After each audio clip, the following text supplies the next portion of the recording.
fois pour toi de te connecter parce que quelqu'un t'aurait parlé de nos séances d'études bibliques hebdomadaires. Bienvenue, toi qui as déjà l'habitude de te connecter tous les mardis, mercredis et jeudis à partir de 21h. De New York.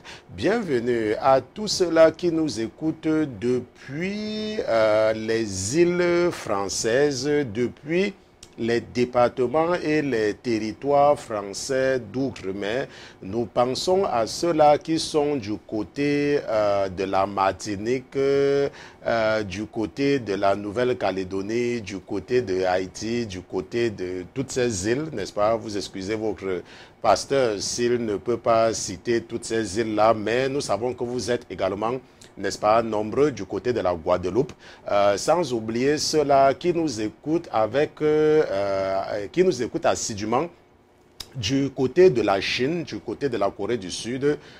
Nous n'avons pas d'écho du côté de la Corée du Nord, mais nous remercions le Seigneur Jésus-Christ, surtout pour ceux-là qui nous écoutent depuis la France, qui est toujours en tête, n'est-ce pas, de notre pulsion d'écoute, bien évidemment, et c'est de façon naturelle. Bienvenue à tous les pères de famille, à toutes les mères de famille, qui ont pris la résolution d'éduquer leurs enfants spirituellement par ces séances d'études bibliques hebdomadaires. Bienvenue ma soeur, bienvenue mon frère. Je remercie le Seigneur Jésus-Christ pour vos vies.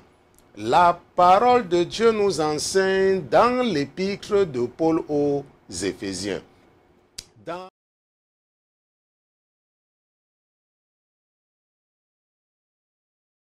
Dieu dit, honore ton père et ta mère. C'est le premier commandement qui est une promesse.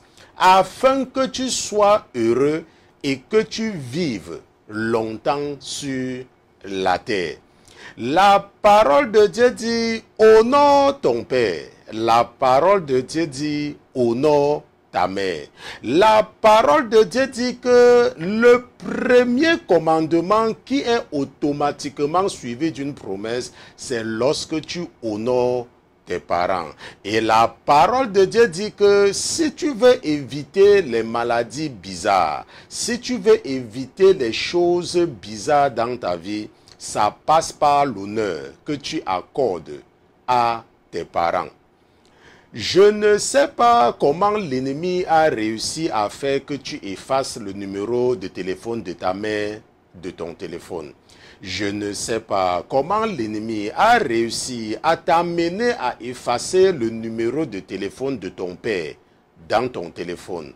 Je ne sais pas comment l'ennemi a réussi à détourner ton cœur des gens qui ont souffert et t'ont élevé à cause d'une simple mésentente. Je ne sais pas quel évangile de Jésus tu as reçu pour t'encourager à dire que parce que ta mère n'est pas en Christ, parce que ton père n'est pas en Christ, alors tu peux te séparer d'eux.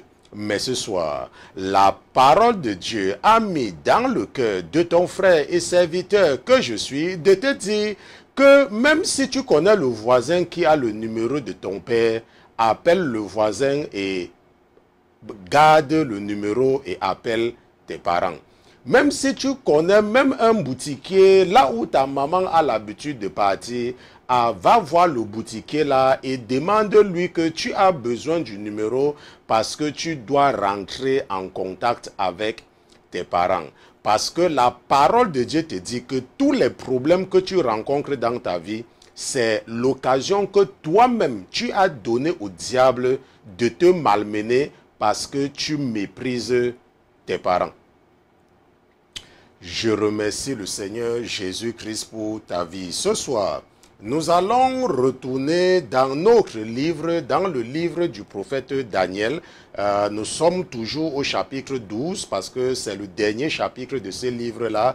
Lorsque nous enlevons les chapitres apocryphes, n'est-ce pas, qui ont été ajoutés par le diable avec sa cohorte de démons, le vrai canon biblique se limite à 12 chapitres dans le livre de Daniel. Et c'est là que nous allons également nous arrêter, bien que nous aurons beaucoup d'enseignements dans ce chapitre-là. Nous sommes au chapitre 12 et aujourd'hui, nous allons voir quelque chose de très important et qui va certainement transformer les vies, le processus de purification, bien évidemment du chrétien. Le processus de purification, ce sera le sujet de notre étude biblique de ce soir. Mais avant toute chose, avant de nous aventurer à utiliser la chair et le sang pour enseigner les princes et les princesses que vous êtes, nous allons d'abord nous assurer de la présence de notre patron dans ce studio.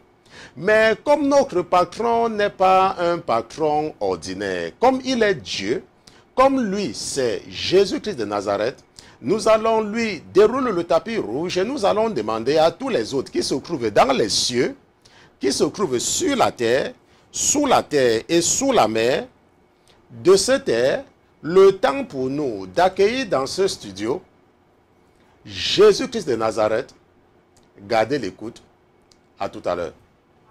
Pardon, Seigneur, pardon.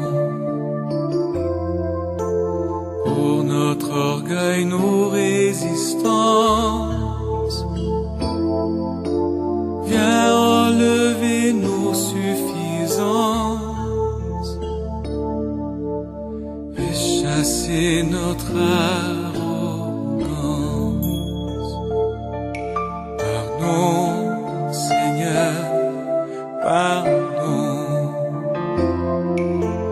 pour toutes nos pensées impures. Viens changer nos cœurs si durs, nos raisonnements obscurs. Oh, relève-nous, nous sommes tombés si bas. Oh, relève-nous, par ta grâce et ton pardon. Seigneur Jésus, nous voici en la présence du Dieu de la deuxième chance. Nous voici en la présence du Créateur des cieux et de la terre. Nous voici en la présence du Dieu qui a raconté comment tout a commencé à son serviteur Moïse. Tu as dit à Moïse qu'au commencement, il n'y avait rien. Tu lui as dit qu'au commencement, tout était chamboulé. Tu lui as dit qu'au commencement, il n'y avait même pas la lumière. Au commencement, tout était informe. Et à partir de ta parole, la lumière fut. Et à partir de ta parole, les ténèbres furent séparées du jour. À partir de ta parole, la végétation poussa. À partir de ta parole, le monde aquatique reçu la vie. À partir de ta parole. Tu nous as également créés, mais tu nous as créés à la fin. Tu nous as créés lorsque tu avais déjà tout créé. Et tu as pris ton temps pour former l'homme à partir de la terre. Tu as pris ton temps pour fabriquer tout ce que tu as de plus précieux. Et parce que nous sommes tellement précieux pour toi, Père éternel, que même après la chute de ton premier fils, tu as trouvé le moyen de venir nous donner une occasion de rachat. Et ça passait même par le fait que tu devais mettre ton rôle en péril. Père éternel, n'oublie pas que nous sommes le chef-d'œuvre de ta création. Et ta parole nous dit que tu nous parles par tout ce qui nous entoure. Et nous savons que tout enfant, que tout dernier né dans une famille est toujours le chouchou de tous ses frères et de ses sœurs, de son père et de sa mère. Et parce que nous sommes les derniers de ta créature, nous savons également que nous sommes chers à tes yeux et que c'est pour cela que tu étais prêt à tout perdre pour nous récupérer. Père éternel, n'oublie pas la raison pour laquelle tu t'es fait cracher dessus. N'oublie pas la raison pour laquelle tu as accepté que la créature crache sur le Créateur. N'oublie pas, Père éternel, à quel point nous te sommes chers.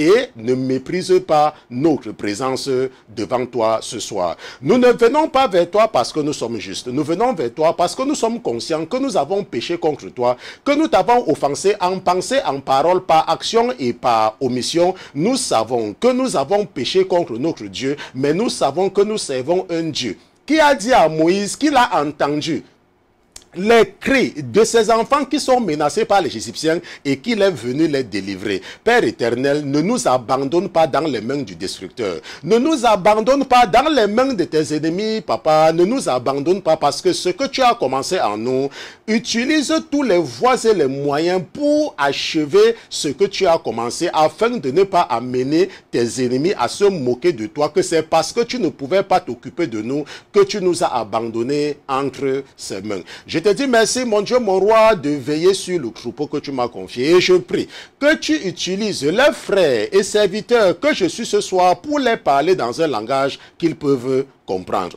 Nous te disons merci d'avoir reçu comme un parfum odoriférant dans tes narines, comme le sacrifice d'Abel, nos prières ce soir au nom de Jésus-Christ, ton serviteur et tes enfants. D'une seule fois, nous te disons Amen, Amen.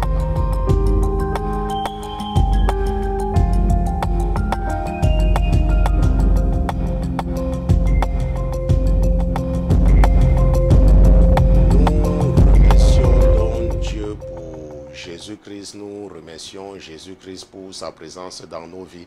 Nous le remercions parce qu'il est Dieu. Nous remercions le Seigneur parce qu'il nous a fait sortir de la condamnation du péché. Je me rappelle, lorsque j'étais malade, bien évidemment, en tant qu'ancien catholique, j'avais l'habitude, n'est-ce pas, de me faire endormir à l'église par l'encens, n'est-ce pas, qu'on verse dans ces histoires-là, n'est-ce pas, ces choses démoniaques-là. Et dans la maladie, parce que vous savez, lorsque vous êtes malade, n'est-ce pas, vous pensez à tout. Et vous essayez de tout faire pour vous rapprocher de Dieu, n'est-ce pas, le Dieu que vous connaissez selon votre imagination. Et c'est donc comme ça qu'une fois, parce que je voulais rentrer tellement en contact avec le Seigneur, je suis parti acheter, n'est-ce pas, l'encens, n'est-ce pas, on vend ça, ici aux États-Unis, on vend ça dans la rue, surtout dans le quartier où je me trouve. Je suis donc parti acheter, n'est-ce pas, un paquet, n'est-ce pas, d'encens, parce que comme je ne pouvais plus partir à l'église, n'est-ce pas, bien évidemment à l'église catholique, ça me manquait, n'est-ce pas, cette odeur-là. J'ai donc dit, ok, je vais donc allumer ça à la maison parce que c'est une bonne odeur. Et lorsque j'ai donc allumé, n'est-ce pas, je me suis mis à genoux pour prier parce que je voulais vraiment ressentir la présence, n'est-ce pas, de Dieu. Et dès que j'ai fermé les yeux, je me rappelle très bien, n'est-ce pas, mon épouse, elle est là. Parce que moi, Dieu s'est arrangé que quand je parle, qu'il y a toujours des témoins. Et lorsque j'ai fermé les yeux, n'est-ce pas, j'ai senti comment les esprits entraient, n'est-ce pas, dans la chambre, n'est-ce pas, j'ai senti. Nous n'étions pas là où nous sommes maintenant, nous étions dans un autre bâtiment. J'ai seulement senti, n'est-ce pas, c'était comme, n'est-ce pas, les hirondelles, n'est-ce pas, comme les hirondelles. Ce n'était pas visible, mais je pouvais sentir comment ils étaient en train d'entrer dans la chambre comme les hirondelles en fracas. Et subitement, n'est-ce pas, j'ai eu peur. Et quand j'ai eu peur comme cela, je me suis levé, n'est-ce pas, et j'ai éteint ça rapidement, Pourquoi? Parce que je sais que la présence de Dieu ne fait pas peur, on se comprend. Et j'ai donc éteint ça, j'ai éteint ça rapidement. Et, n'est-ce pas, je ne sais pas si j'avais appelé mon épouse au même moment où j'avais attendu qu'elle rentre. Et je lui ai dit que quelque chose s'est passé aujourd'hui, n'est-ce pas. J'ai allumé l'encens, mais subitement j'ai vu les choses entrer, j'ai éteint, machin. Elle me dit que, toi là, n'est-ce pas, bon, bien évidemment, vous savez, elle ne parle pas souvent beaucoup. Et il savait donc qu'après cette expérience, un jour encore, j'ai senti, n'est-ce pas, le besoin de me connecter encore. Et comme j'avais déjà acheté les paquets de ces encens-là, je me suis dit que peut-être la dernière fois, ce que j'ai vu, ce n'était pas ce que je crois, que peut-être j'ai mal interprété. Je suis encore parti prendre, n'est-ce pas, d'autres, j'ai encore allumé. Et je me suis mis encore à genoux pour prier. Et cette fois-là encore, ils ont encore commencé à entrer. Pas la fenêtre, hein, pas la fenêtre, n'est-ce pas? Pas que ce n'est pas que tu vois, mais tu sens. Ok, je sais qu'il y a, bon, certains parmi vous comprenez, n'est-ce pas, ils entraient. Et après ça, j'ai eu peur, j'ai seulement cette fois-là, j'ai éteint, j'ai pris tout, j'ai mis dans la poubelle, j'ai attaché, je suis sorti, je suis parti jeter tout ça, n'est-ce pas? Seulement pour vous dire que, n'est-ce pas, ces choses-là sont démoniaques, on se comprend, ces choses-là. Et je vous dis toujours que, lorsque j'ai eu cette expérience, je partais toujours à l'église catholique. Ce n'est pas que je ne partais pas, je partais toujours. Et j'avais donc entendu quelqu'un qui avait commencé, que Dieu avait utilisé pour commencer à me réveiller par rapport, n'est-ce pas, à cette chose diabolique. Et ce que je faisais, c'est que quand je partais à l'église cette fois-ci, quand on faisait ces histoires-là, je fermais mes narines. N'est-ce pas, je n'aspirais plus ça. Et je ne touchais même plus à l'eau, n'est-ce pas, l'eau maudite, n'est-ce pas, qu'on appelle l'eau bénite qui est à l'entrée là. Je ne touchais plus à ça. Donc quand je venais, j'entrais. Et quand, n'est-ce pas, leur alcoolique venait là pour faire les histoires, pour endormir les gens, et il faisait ça, moi je fermais mes narines. Et c'est comme cela que petit à petit, n'est-ce pas, parce que je faisais cela et je ne touchais plus ça, j'ai commencé à voir, n'est-ce pas, j'ai commencé à voir plus clair dans ce qui se passait. Ok, j'ai commencé à voir plus clair. Et c'est donc comme ça qu'un jour, je partais chez le prêtre, j'avais quelque chose à faire là-bas. Et quand je passais, bien évidemment, c'était un long projet, je ne suis pas là pour tout raconter. J'ai seulement senti une voix qui m'a dit que jusqu'à quand tu vas continuer à ne pas toujours mettre ma parole en pratique. Jusqu'à quand? N'est-ce pas? Parce que j'étais passé, parce que vous savez, dans les rectorats catholiques, il y a toujours la statue de Marie. J'étais donc passé, j'ai vu la statue là et c'était répugnant pour moi, n'est-ce pas? Mais je suis quand même parti chez le prêtre. On se comprend? Je suis quand même parti chez le prêtre. Et la voix par la suite m'a dit que jusqu'à quand? N'est-ce pas? Et c'est depuis ce jour-là que j'ai dit Seigneur jusqu'à aujourd'hui, n'est-ce pas, en esprit bien évidemment, et je n'ai plus jamais mis les pieds là-bas, n'est-ce pas, comme j'étais malade, ils ont passé le temps à m'appeler, appeler, et comme ils avaient également l'habitude de me donner un peu d'argent, parce qu'étant malade, ils me donnaient l'argent du métro et tout, là c'était entre mon âme et puis tomber, n'est-ce pas, dans les pièges, n'est-ce pas, des miettes, n'est-ce pas, parce que le diable va toujours te tromper avec les petites choses, comme on trompe un bébé, n'est-ce pas, j'ai tout abandonné et j'ai commencé à suivre, n'est-ce pas, le Seigneur, n'est-ce pas, c'est très important de comprendre que ces choses-là sont sataniques, on se comprend, ces histoires d'encens-là, ces histoires de bougies qu'on allume là, n'est-ce pas, c'est démoniaque, il ne faut pas faire ça. La Bible dit que tu dois servir Dieu en esprit, ok, Dieu est esprit, et si tu veux le servir, tu le sais en esprit, tu n'as besoin de rien. C'est pour cela que notre ministère de la sanctification, vous voyez par exemple le pasteur Christian, vous voyez, je n'ai rien sur moi, n'est-ce pas, je n'ai absolument rien.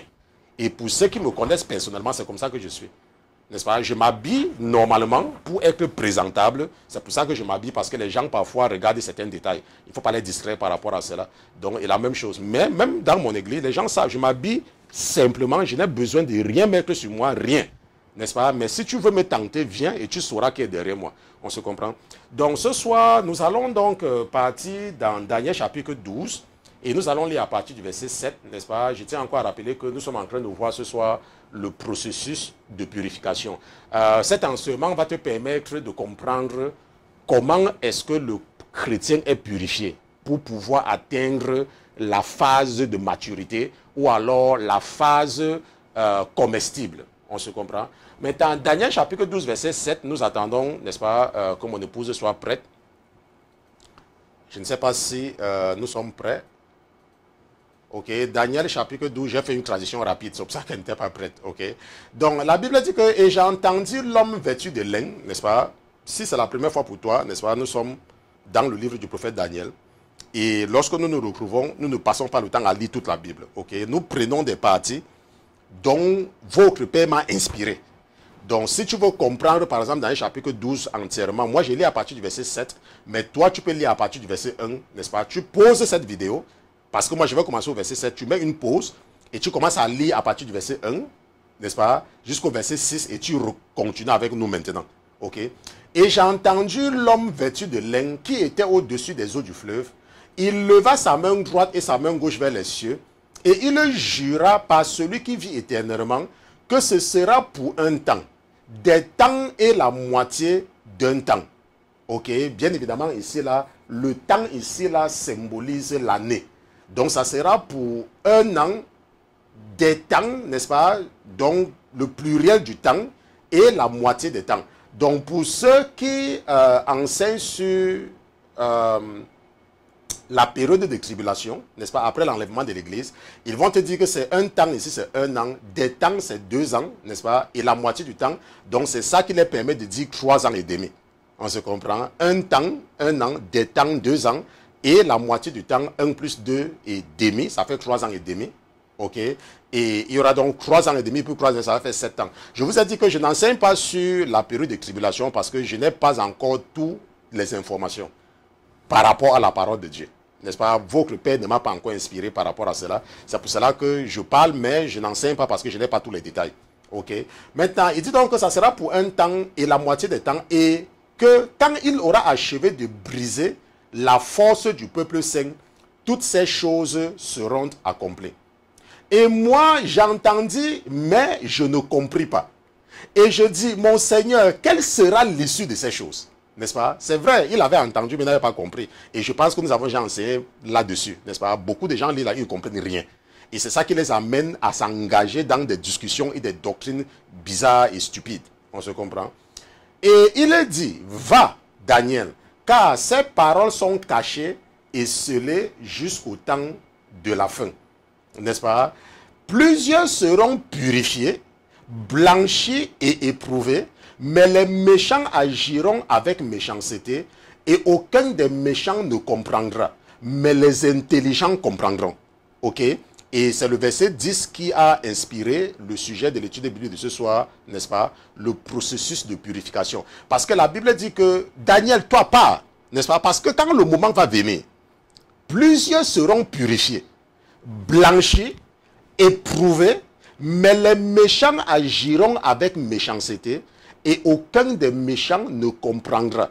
Mais les intelligents comprendront. Maintenant, nous avons vu au verset 7, n'est-ce pas, que lorsque Daniel a demandé à quand est-ce que la fin va arriver, on se comprend, quand est-ce que la fin va arriver, et on dit à l'homme vêtu de lin qui est au-dessus des eaux du fleuve, quand sera la fin de ces merveilles, on se comprend.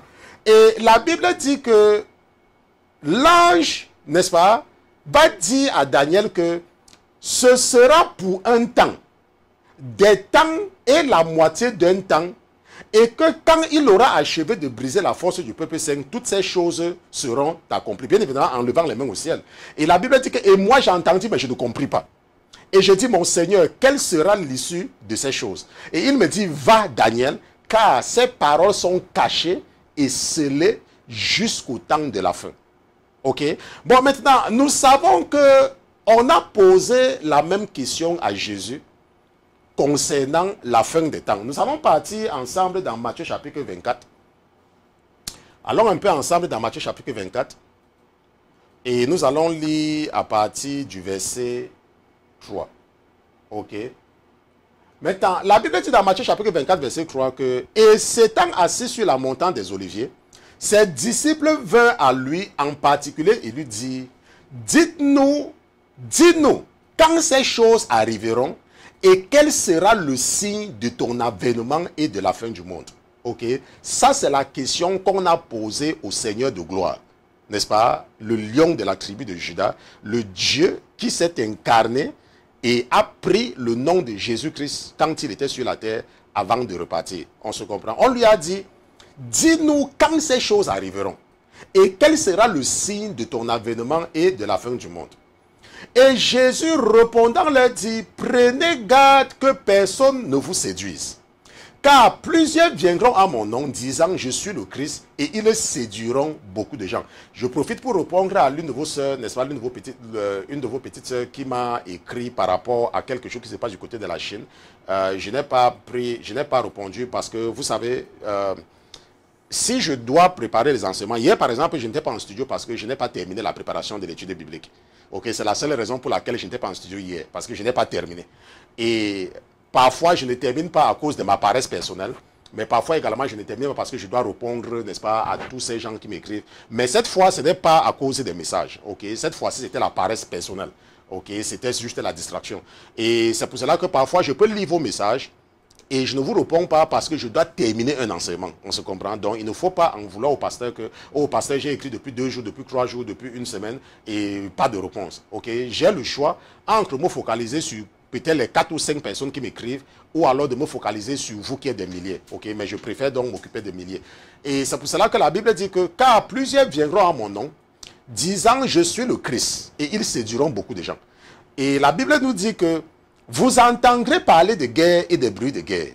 Prenez garde de ne pas vous troubler, car il faut que toutes ces choses arrivent, mais ce ne sera pas encore la fin. Car une nation s'élèvera contre une nation et un royaume contre un royaume, et il y aura des famines, des pestes et des craquements de terre en divers lieux. Mais tout cela ne sera qu'un commencement de douleur. Maintenant, si tu es un étudiant sérieux de la Bible et que tu lis le chapitre 24 de Matthieu, n'est-ce pas, tu peux continuer tu peux continuer même jusqu'à la fin, n'est-ce pas? Lorsqu'on a posé la question à Jésus, Jésus a dit que personne ne connaît le temps. Ok, en dehors du Père qui est au ciel. Ok, personne ne connaît quand ça va arriver. Donc, il ne faut pas, n'est-ce pas, se laisser tromper par les gens qui vont dire que oh, la fin du monde aura lieu à tel jour, la fin du monde. Tout ça sont des conneries. Ok, il faut seulement bien lire ta Bible. Ok, il faut bien lire ta Bible pour ne pas tomber dans les supputations des gens. Même lorsque Daniel a posé la question, on lui a dit que Daniel va. Ok, toi tu ne peux pas parce que personne ne connaît. Et l'ange, après avoir même levé les mains au ciel, n'est-ce pas, a dit que ça sera pour un temps, des temps et la moitié des temps, et il n'a rien précisé. Ok, c'était juste une façon de donner une réponse comme ça. Et Daniel dit qu'il a entendu mais n'a rien compris. On se comprend. Et si Daniel n'a pas compris, Daniel qui est l'homme le plus sage, parce que la Bible dit que la seule personne plus sage que Daniel, ce n'est que le diable. On se comprend. La seule personne plus sage que Daniel, ce n'est que le diable. Mais Daniel n'a pas compris. Et tu veux me dire que c'est toi qui as compris, ou bien c'est cet illuminé qui a compris. Ok, donc, ce que Dieu nous demande, c'est d'être prêt. N'est-ce pas? La Bible dit que nous devons veiller. Il n'y a pas un temps qu'on va te dire que, oh, c'est aujourd'hui, oh, c'est demain. Non, il n'y en a pas. Parce que la Bible dit que Jésus va revenir comme un voleur. Et aucun voleur n'annonce sa visite. Ok, aucun voleur n'annonce sa visite. Maintenant, nous sommes bien évidemment en train de voir le processus de la purification. Et une chose qu'il faut comprendre, c'est que lorsque tu viens à Jésus, on se comprend, bon, tu n'es pas encore venu à Jésus, tu étais dans le monde et tu vivais dans le péché, mais Dieu avait un plan pour toi. Et maintenant, pendant que tu es dans le monde, tu péchais. On se comprend, pendant que tu es dans le monde, tu péchais et ta vie ne donnait pas. On se comprend. Maintenant, ce qu'il faut comprendre, et c'est là où je voudrais attirer, n'est-ce pas, votre attention là-dessus, c'est que quand tu vis dans le péché, on se comprend, quand tu vis dans le péché et que Dieu t'abandonne, toutes tes années de souffrance ne comptent pas dans le plan que Dieu a pour toi. Est-ce qu'on se comprend? Je ne sais pas comment je vais t'expliquer cela. Supposons que Dieu a dit que tu vas te marier à l'âge de 22 ans. On se comprend. Supposons qu'il a dit à un prophète que dis à la sœur Sylvanie, dis à la sœur Colette, ou alors dis à la sœur Emma que je vais lui donner quelque chose dans 5 ans, ou quand elle aura 30 ans. On se comprend.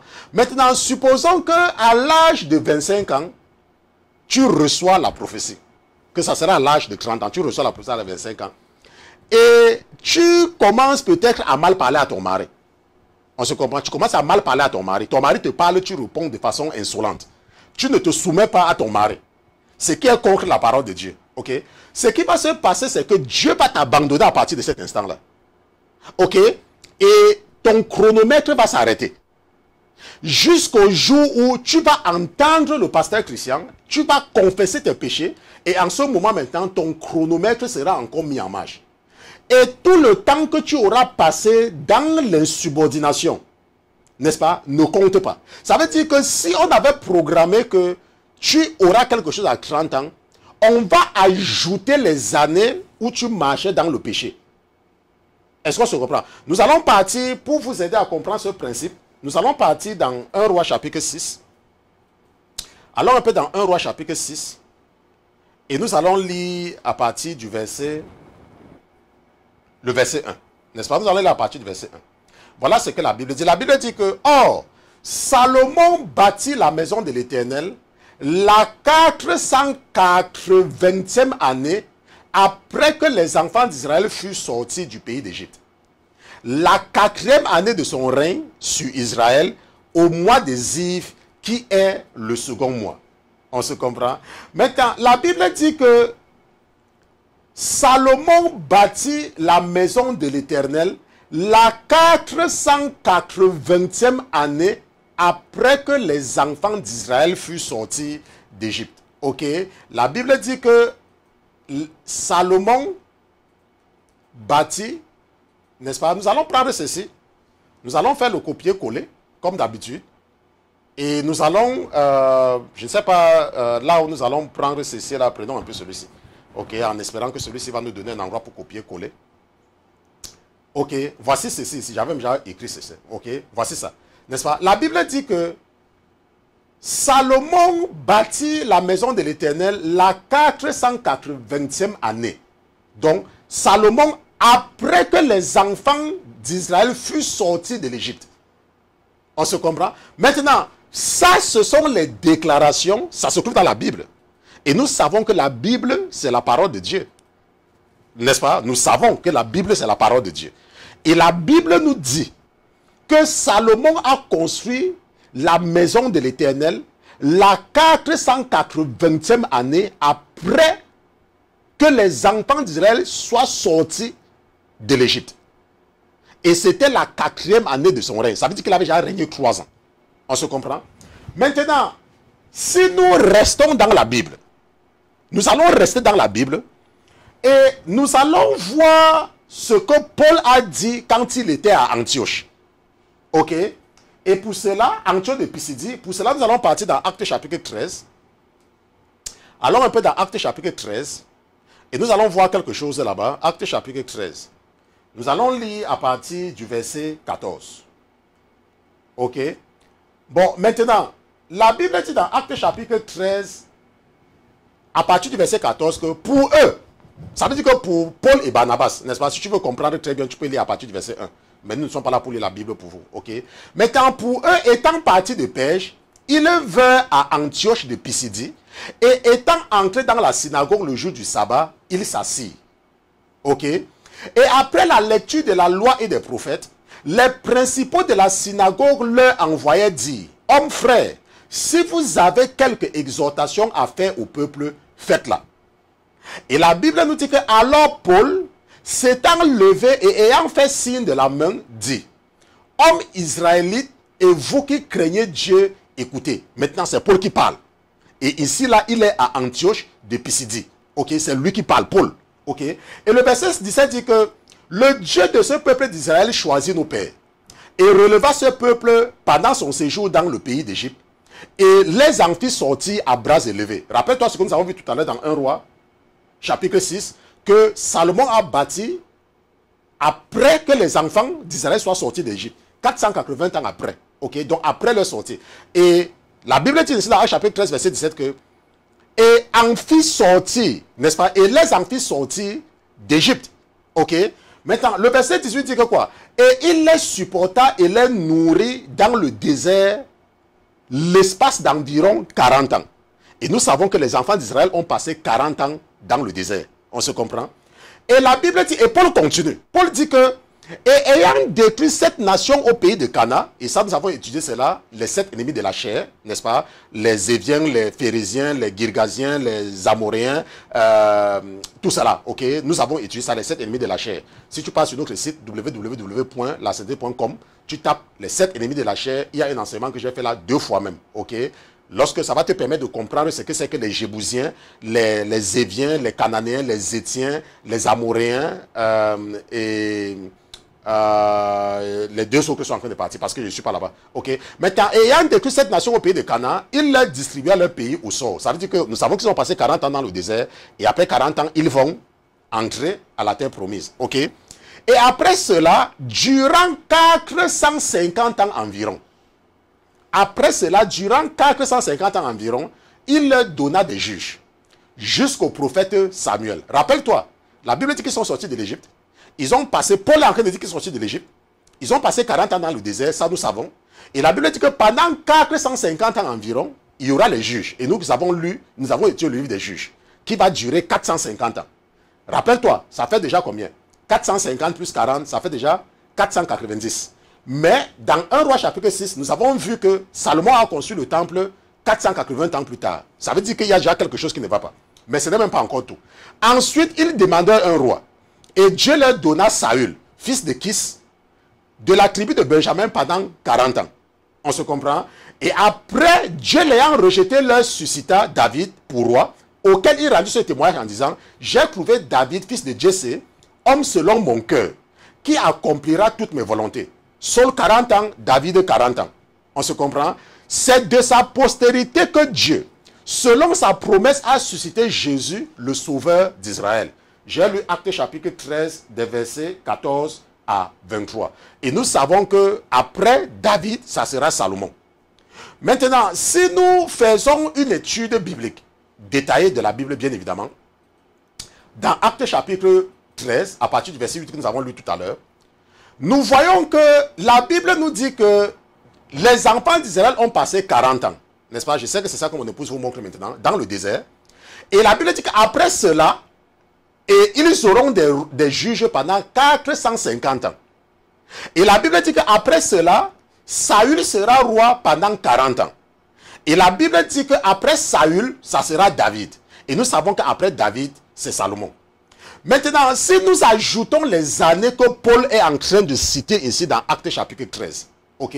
Si nous ajoutons ces années-là, ça veut dire les 40 ans du désert, les 450 ans de juges, les 40 ans de Saül, les 40 ans de David et les 3 années de Salomon. Parce que rappelle-toi, la Bible dit que c'était la 4e année. Ça ne veut pas dire que c'était, on va ajouter les 4 ans de Salomon. On va dire que c'était la 4e année, ça veut dire qu'il avait déjà régné 3 ans. Nous allons donc nous rendre compte que Salomon a donc construit le temple 573 ans après la sortie des enfants d'Israël. N'est-ce pas? Selon Paul. Et nous savons que Paul était un pharisien. La Bible dit que c'était un docteur de la loi. C'est ce que la Bible dit, que il avait la maîtrise de l'Ancien Testament. Et la Bible dit que Paul dit que Salomon, la 4e année de règne de Salomon, ça faisait 573 ans que les enfants d'Israël étaient sortis de l'Égypte. 573 ans. On se comprend quand on fait les calculs. Maintenant, nous avons vu dans un roi, ici là, dans un roi, nous avons vu que, si je souligne ceci, n'est-ce pas, la Bible dit que Salomon a construit, voilà ce que nous avons lu. La Bible dit que, oh, Salomon bâtit la maison de l'Éternel la 480e année. Mais nous voyons ici là qu'en ajoutant les années de Paul, ça fait plutôt que Salomon c'était la 573e année.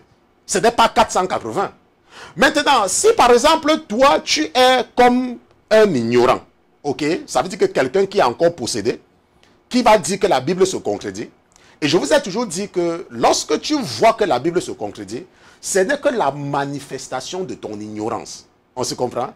Lorsque tu vois que la Bible se contredit, ça veut seulement dire que tu es ignorant. Et que Dieu est en train de vouloir ouvrir tes yeux. Parce que Dieu ne peut pas se contredire. Si tu lis quelque chose dans la Bible et tu ne comprends pas, ou alors tu vois qu'il y a une contradiction, ça veut seulement dire que tu viens de te rendre compte à quel point tu es ignorant. Est-ce qu'on se comprend? Maintenant, rappelez-vous, je vous ai dit tout à l'heure que Paul, c'est un pharisien, c'est un ancien pharisien, un docteur de la loi. Et celui qui a écrit le livre des rois, qu'on attribue soit à Samuel, soit à Nathan, n'est-ce pas, à Nathan, n'est-ce pas, ce sont des personnes inspirées par le Saint-Esprit et qui savent exactement, parce que si Dieu a confirmé cela dans le livre qui dit que c'est sa parole, ça veut dire que c'est vrai. Et je vous ai dit que lorsque Dieu te fait une promesse, il faut comprendre que les années dans lesquelles tu vis dans le péché ne comptent pas. On se comprend? Ça ne compte pas. Et ce soir, je vais te donner la démonstration. C'est pour cela que quand on demande parfois, quand on te dit parfois que soumets-toi à ton mari, aime ta femme et tout, tu ne comprends pas. N'est-ce pas? Et tu es surpris qu'on t'a fait une promesse et la promesse ne se manifeste pas, tu ne comprends pas pourquoi. Et tu commences à dire que oh, le pasteur Christian est un faux prophète, ou le prophète Georges est un faux prophète, ou le pasteur Martin, c'est un faux pasteur. Maintenant, nous allons regarder ensemble quelque chose de très important. Nous allons partir dans le livre des Juges. Rappelle-toi que Paul a dit que Dieu a suscité les juges pendant 450 ans. Ok? Maintenant, si nous partons dans Juges, je ne suis pas sûr que nous allons terminer cet enseignement aujourd'hui. Si nous partons dans Juges, chapitre 3. Ok? Allons ensemble dans Juges. Nous avons 20 minutes. Nous n'allons pas tout lire parce que je vais terminer cet enseignement. Si nous partons dans Juges, après le cas là, je vais passer, je ne vais pas lire. Je ne vais pas lire parce que si nous lisons, il ne va pas terminer. Ok? Donc, si nous partons dans Juges, chapitre 3, et nous lisons à partir du verset 5. Ok? Juges, chapitre 3, nous lisons à partir du verset 5. La Bible dit que ainsi les enfants d'Israël habitaient parmi les Cananéens, les Hétiens, les Amoréens, les Phérésiens, les Éviens, les Jébusiens. Ok? Et ils prirent leurs filles pour femmes. Et ils donnaient leurs propres filles à leurs fils. Et servirent leur Dieu. Les enfants d'Israël firent ce qui est mauvais devant l'Éternel. Ils oubliaient l'Éternel leur Dieu et ils rendirent un culte aux Baalim et aux images d'Ashéra. C'est pourquoi la colère de l'Éternel s'embrasa contre Israël et il les livra entre les mains de Cushan-Rishathaïm, roi de Mésopotamie, et les enfants d'Israël furent asservis 8 ans à Cushan-Rishathaïm. N'est-ce pas? La Bible dit que lorsque les enfants d'Israël, pendant la période des juges, lorsqu'ils vont pécher, ok, la Bible dit que Dieu va les punir, va les livrer. N'est-ce pas? Dieu va les laisser dans la maladie, Dieu va les laisser dans le chômage, Dieu va créer les problèmes dans leur couple, Dieu va, je ne sais pas comment est-ce qu'on peut faire ça pour que vous compreniez comment ça se passe. N'est-ce pas? Tous les problèmes que vous avez. On se comprend? Tout le temps, tu rentres, ton mari te regarde, c'est comme si ce n'était pas la femme qu'il avait vue avant d'épouser. N'est-ce pas? Ou alors, quand tu vois ton mari, c'est un étranger devant toi, ça veut dire qu'il y a quelque chose qui ne va pas. Pourtant, vous savez que vous avez dépensé des millions, même pour la dot. Ok?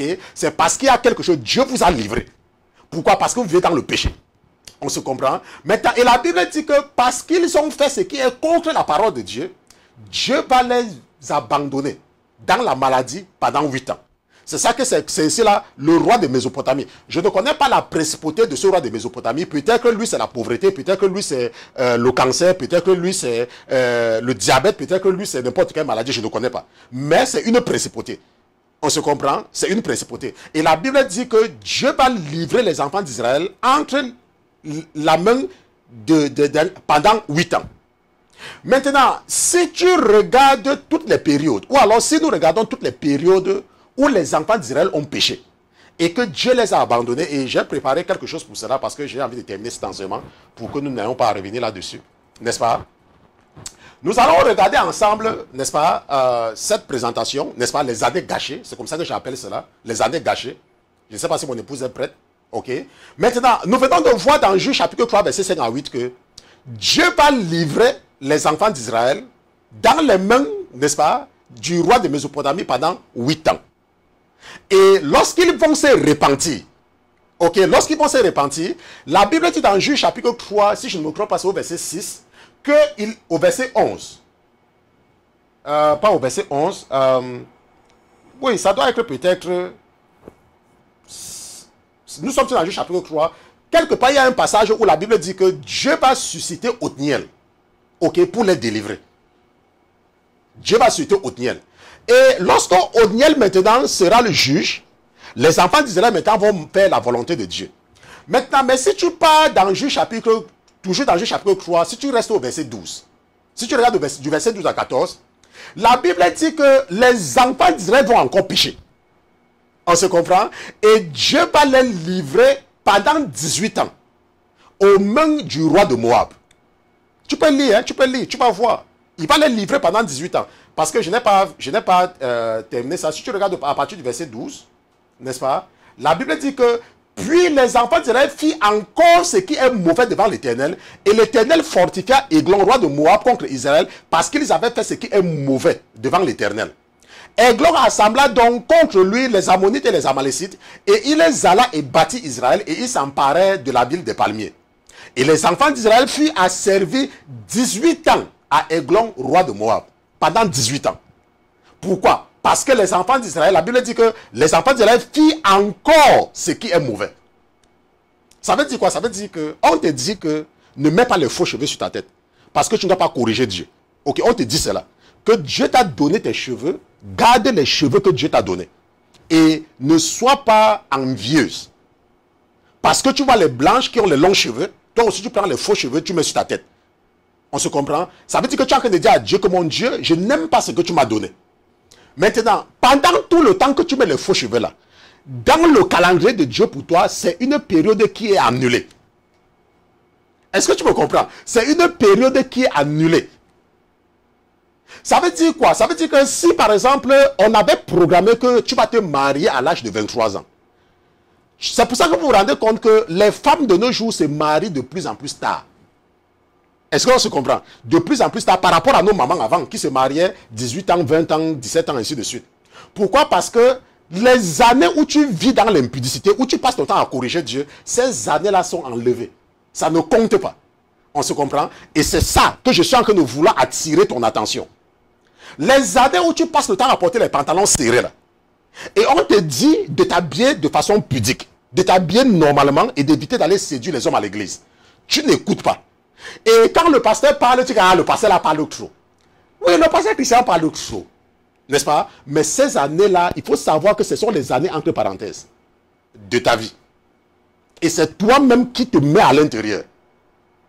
C'est pour ça que c'est sans surprise de vous rendre compte qu'aujourd'hui même, beaucoup de femmes ne se marient même pas. Parce que ça va dépendre de la principauté à laquelle Dieu va te livrer. Si Dieu te livre à une principauté qui n'aime pas que les femmes se marient parce qu'ils vont te donner un démon pour marier, tu penses que même tu es marié, ton mari va rester. Ton mari va se gâter. Tu vas te marier, tu vas divorcer. Tu vas te marier, tu vas divorcer. Tu vas te marier, tu vas divorcer. Si même tu te maries, sinon, aucun homme ne va même s'intéresser à toi. On se comprend? Bon, maintenant, et si nous regardons donc toujours dans la même logique, si tu pars dans Juge chapitre 4, n'est-ce pas, tu vas voir que les enfants d'Israël vont encore pécher. Et Dieu va les livrer dans les mains des Cananéens pendant 20 ans. Et quand ils vont se repentir, il va envoyer vers eux, n'est-ce pas, Déborah et Barak. On se comprend? Et je dis toujours qu'il ne faut pas confondre les juges et les sacrificateurs. Déborah était juge. Déborah n'était pas sacrificateur. Les juges n'étaient pas forcément des sacrificateurs en dehors de Samuel. Est-ce qu'on se comprend? Voilà. Maintenant, si tu continues à étudier ta Bible et tu pars dans Juge chapitre 6, n'est-ce pas? La Bible dit qu'après Déborah et Barak, les enfants d'Israël vont encore pécher. Et Dieu va les livrer aux mains des Madianites pendant 7 ans. Et quand ils vont décider de se repentir, il va les envoyer Gédéon. N'est-ce pas? Et nous connaissons bien l'histoire de Gédéon. J'ai enseigné l'histoire de Gédéon ici plusieurs fois. Et si tu continues encore, et nous partons au chapitre 13. La Bible dit que malgré cela, les enfants d'Israël vont encore pécher. Et Dieu va les livrer entre les mains des Philistins, cette fois-ci pendant 40 ans. Et si tu regardes très bien, et si tu es quelqu'un que tu observes, regarde que la première fois, Dieu les a livrés pendant 8 ans, n'est-ce pas? Après, ils ont pleuré. Dieu a fait comment? Dieu a envoyé Odien les délivrer. Mais ils ont encore péché. Qu'est-ce qui s'est passé? Au lieu de 8 ans, il les a maintenant punis pendant 18 ans. Est-ce que tu vois la différence? Maintenant, ils ont pleuré. Dieu a envoyé quelqu'un pour les délivrer. Et quand ils ont encore péché, Dieu a dit, ok, peut-être Ehud n'a pas bien parlé.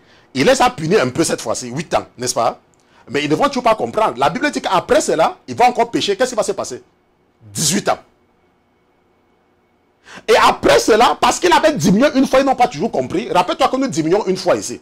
Lorsque nous partons de 8 à 18, nous partons à 20, mais nous diminuons à 7. On se comprend? Et après, maintenant, qu'est-ce qui va se passer? Ils ne comprennent toujours pas. Il va maintenant les punir pendant 40 ans. Pendant 40 ans. C'est pour cela qu'il faut faire attention quand tu as commencé à faire quelque chose et tu retournes dans le même péché. Cette fois-ci, là, ta punition va durer pendant très longtemps. Pendant très longtemps. Maintenant, si maintenant, nous sommes des étudiants sérieux de la Bible, nous avons vu tout à l'heure que les enfants d'Israël ont, selon 1 Roi chapitre 6, la Bible dit que c'est 480 ans après. Mais lorsque nous avons regardé, n'est-ce pas, ce que Paul nous dit, nous avons vu que ça faisait 573 ans. Maintenant, et si nous ajoutons les années, ok, si nous ajoutons les années, c'est là. Je ne sais pas là où j'ai mis cela, mais nous allons ajouter ces années d'abandon. Regardons dans mes notes, parce que j'ai mis tout ça dans mes notes. Ok. Maintenant, si nous ajoutons toutes les années d'abandon, que Dieu les a abandonnés, ok, c'est ça que j'ai fait. Ici, là, malheureusement, je n'ai pas eu le temps de copier tout cela pour vous. Mais nous allons juste faire ça ici, là. Et nous allons mettre ça ici. Ok, on met ça là. Et on va amener ça peut-être à 25. Ok. Maintenant, regardons maintenant cette partie-ci, là. N'est-ce pas? La somme des années. N'est-ce pas? La somme des années que Dieu les punissait, que Dieu les abandonnait. N'est-ce pas? Nous avons vu qu'il y avait 8 ans. Il y avait 18 ans. Il y avait 20 ans. Il y avait 7 ans, il y avait 40 ans dans les mains des Philistins. Ça, c'est la finale, 40 ans. Ça fait combien? Si tu fais la somme de tout, ça fait combien? ça fait 93 ans, n'est-ce pas? Ça fait 93 ans. Fais les calculs, tu peux faire les calculs. Mets la pause. Fais les calculs, prends ta calculatrice, parce que moi j'ai pris la calculatrice. Maintenant, en considérant maintenant la soustraction avec les années de Paul, qu'est-ce que nous avons vu tout à l'heure? Nous avons vu tout à l'heure que Paul, quand nous avons fait les calculs, si je remonte ici là, si je reviens ici là, quand nous avons fait les calculs que Paul donnait, Paul a parlé de 573 ans, n'est-ce pas? Maintenant, si nous enlevons tout le temps que Dieu a abandonné les enfants d'Israël, ça va nous faire 573 ans moins 93 ans. Ça fait combien d'années? Ça fait 480 ans, n'est-ce pas? Qu'est-ce que nous avons vu dans un roi? Nous avons vu dans un roi que, oh, Salomon bâtit la maison de l'Éternel la 480e année. Ça veut dire quoi? Ça veut dire que les 93 ans où les enfants d'Israël vivaient dans le péché, ça ne comptait pas. C'est ce que ça veut dire. Les 93 ans là, ça ne comptait pas. Et ça veut donc dire quoi? Ça veut dire que ce que nous devons retenir, c'est que les années dans lesquelles tu vis dans le péché ne comptent pas. Pour Dieu. Ça veut dire que si Dieu, par exemple, a dit que le pasteur Christian sera prophète à l'âge de 40 ans. Prenons mon cas, par exemple. Le prophète Georges a dit que tu seras un prophète. Le Seigneur va commencer à te parler par les rêves et puis tu vas commencer. Je vous ai raconté ça plusieurs fois. Maintenant, supposons que c'est le plan que Dieu avait fait pour moi avant que je ne sois né. Que je devais être un prophète à l'âge de 40 ans. Mais nous savons que je suis venu à Jésus en quelle année? Après 30 ans. Tout ce temps-là, je vais dans le péché. Bien évidemment, nous savons que Dieu ne nous tient pas pour responsables jusqu'à 20 ans. Nous savons que l'âge de la maturité spirituelle, c'est 20 ans. On se comprend, l'âge de la maturité spirituelle. Et je vous ai démontré cela dans le livre des Nombres. Lorsqu'il a dit que personne de vous, âgé de 20 ans ou plus, n'entrera à la terre promise. Donc ça, c'est l'âge. Donc, supposons donc que Dieu ne me considère pas, il ne regarde pas mes péchés avant 20 ans. Mais il regarde tout le temps que j'ai perdu loin de lui, de 20 ans jusqu'à l'âge, n'est-ce pas, je ne sais pas c'est de 30 combien d'années, qu'il m'a frappé pour que je reconnaisse qu'il est Dieu. Donc normalement, dans le principe de Dieu, c'est là, toutes ces années-là, ces 18 ans ou ces 15 ans sont annulés dans ma vie. Et que si je devais être un prophète, à l'âge de 30 ans, je suis obligé d'attendre l'âge de 45 ans. Et parce que moi, le pasteur Christian, je comprends ce principe spirituel, c'est pour ça que je suis patient, je ne force pas la main de Dieu en gênant 40 jours tout le temps. Parce que je connais son principe. Et tout ce que je fais, c'est que je m'arrange à marcher selon sa volonté. Pendant maintenant, à partir du moment où je l'ai rencontré, de m'assurer de marcher selon sa volonté. C'est la même chose avec toi. Tout le temps que quand ton mari te parle, tu lèves les yeux, tu lèves la tête, tu le regardes en bas, tu regardes en bas. Tout le temps que ta femme est le sujet de conversation avec tes soeurs là. Toutes ces années dans ta vie là sont des années gâchées. Par rapport à la promesse que Dieu a pour toi. Ça, ce ne sont pas les paroles du pasteur Christian. Hein. Nous venons de voir. Ok? Je vous ai démontré ça que c'est biblique. C'est pour cela qu'il faut craindre Dieu. Ce n'est pas parce que tu pars dans une église où tu crois que un prophète c'est ton ami et tu fais ce que tu crois. Non, le prophète ne dépasse pas Dieu. Le prophète ne dépasse pas Dieu. Pour ton information, c'est Dieu qui parle au prophète. On se comprend? Bon, maintenant, puisque nous avons compris ce principe-là, nous devons maintenant voir que lorsque tu viens à Jésus, ta croissance est un processus. Ce ne pas du processus de purification. J'ai préparé quelque chose ici, là, comme on ne peut pas vous montrer. Et c'est ça qui va nous permettre d'aller là où nous devons partir. Allons un peu, regardons un peu cela. Et je serai juste en bas, parce que c'est ça que nous allons terminer pendant les 6 minutes, pour vous aider à comprendre. J'ai pris le cas de la mangue et du manguier, juste pour vous aider à comprendre plus facilement.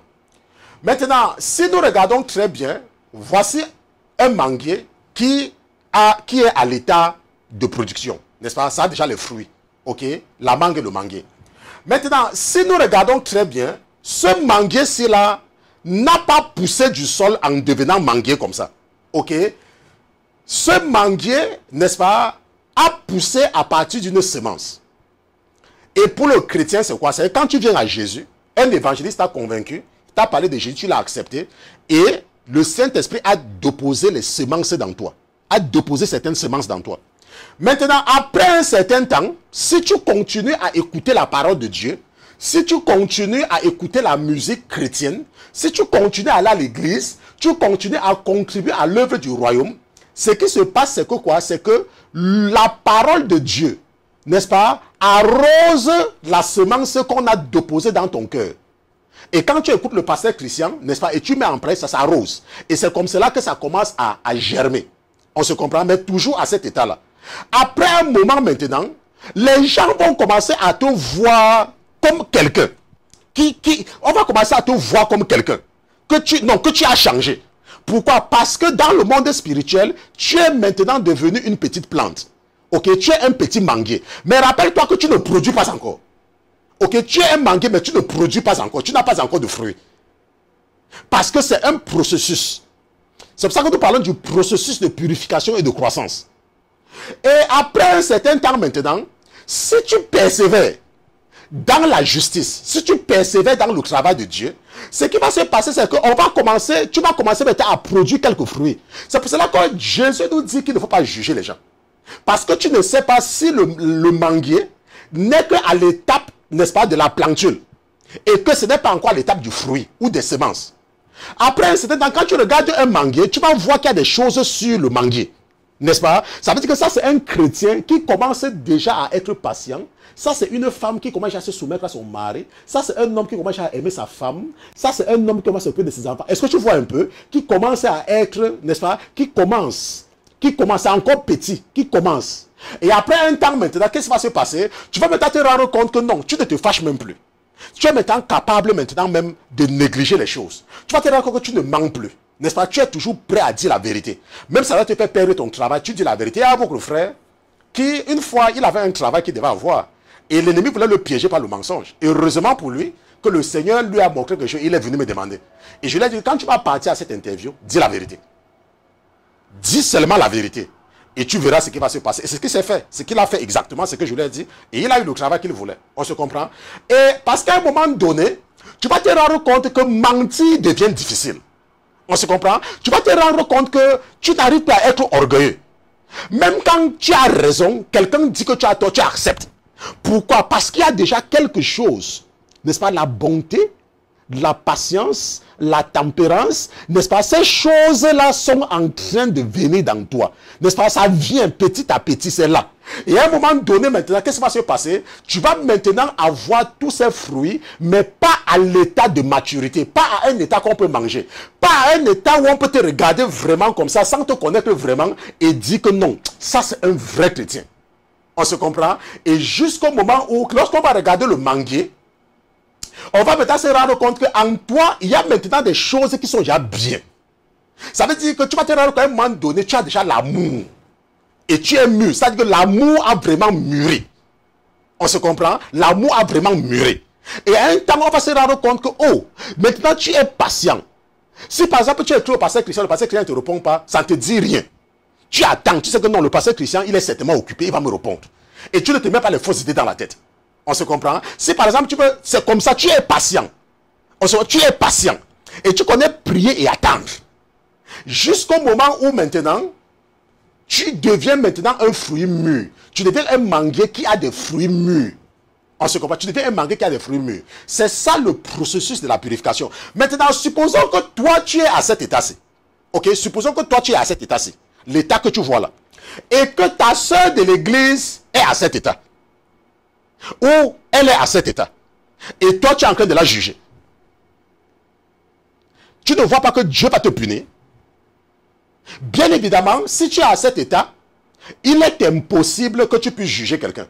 Parce que étant à cet état-ci là, ça veut dire que tu es un chrétien mature. Et que tu ne juges pas les gens. Donc quand tu vois une femme entrer dans ton église avec un pantalon serré, tu ne la juges pas.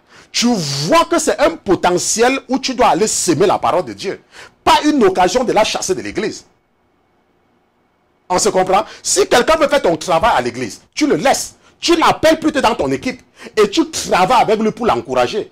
Pas que parce que tu vois une personne dans l'église et la personne veut faire le travail qu'on t'a donné, tu deviens l'ennemi de la personne. Parce que tu t'es dit que la personne va prendre ton travail. La personne va prendre ton poste. Attends, non, non, non. Si tu as un poste à l'église et que quelqu'un veut faire ça, tu es accueillant. Tu dis, viens, nous allons travailler ensemble. Et si la personne ne veut même pas le poste, tu lui donnes. On se comprend? Moi qui vous dis là, j'ai quitté mon église pendant quelques temps. Il y a quelqu'un qui faisait le bruit, qui pouvait faire ce qu'il voulait. Je suis parti. Personne ne lui a demandé de quitter. On se comprend? Parce que lorsque Dieu t'a donné un travail, personne d'autre ne peut le faire. Si c'est vraiment Dieu qui t'a donné. C'est pour ça qu'un vrai chrétien ne discute pas les postes à l'église. On se comprend? Donc ça, c'est très important de comprendre. Bien évidemment, c'est parce que je voulais terminer, parce que nous sommes en fin de semaine. Je ne voulais pas revenir sur cet enseignement la semaine prochaine. Nous avons pris 1 minute sur le temps des anges, mais ça, c'était pour une bonne cause. Et si c'était la première fois pour toi de nous écouter, n'est-ce pas? Nous sommes la Sainteté FM, la Sainteté Télévision. Nous sommes un ministère d'enseignement et d'édification, n'est-ce pas? Nous ne sommes pas un ministère évangélique. Notre mission, n'est-ce pas, c'est de nous adresser à ces chrétiens-là qui ont déjà une certaine marche avec Jésus-Christ, mais qui sont encore victimes de la ruse du diable. Ce soir, par exemple, nous avons profité du livre de Daniel, du chapitre 12, pour comprendre le processus de purification du chrétien, le processus de croissance. Et ça nous a également permis de comprendre que toutes les années que nous passons dans le péché ne comptent pas devant Dieu. Okay? Et que nous avons intérêt à marcher selon la volonté de Dieu pour pouvoir ne pas gâcher le temps, pour ne pas atteindre 60 ans pour réaliser les choses. Parce que nous-mêmes, nous avons accepté de marcher pendant 20 ans dans le péché. Si tu as écouté cet enseignement et tu as une question pour le pasteur Christian, ça c'est mon adresse, n'est-ce pas? Mon épouse va montrer cela. Tu peux m'écrire directement à pasteurchristian@lasainteté.com pour toutes choses confidentielles, personnelles. C'est cette adresse, n'est-ce pas? Il ne faut pas utiliser le deuxième. Le deuxième, contact à lasainteté.com, c'est pour des questions d'ordre général.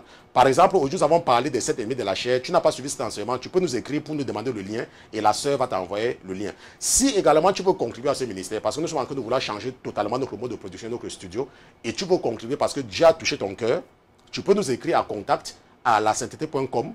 Et la sœur va te dire comment faire pour contribuer et faire également partie des actionnaires de ce ministère dans le monde spirituel. Nous allons prier et nous nous retrouvons 3 fois par semaine, mardi, mercredi, jeudi à partir de 21h de New York. Si cet enseignement t'a touché et tu connais des gens qui ont besoin de la parole, tout ce que tu as fait, c'est de partager.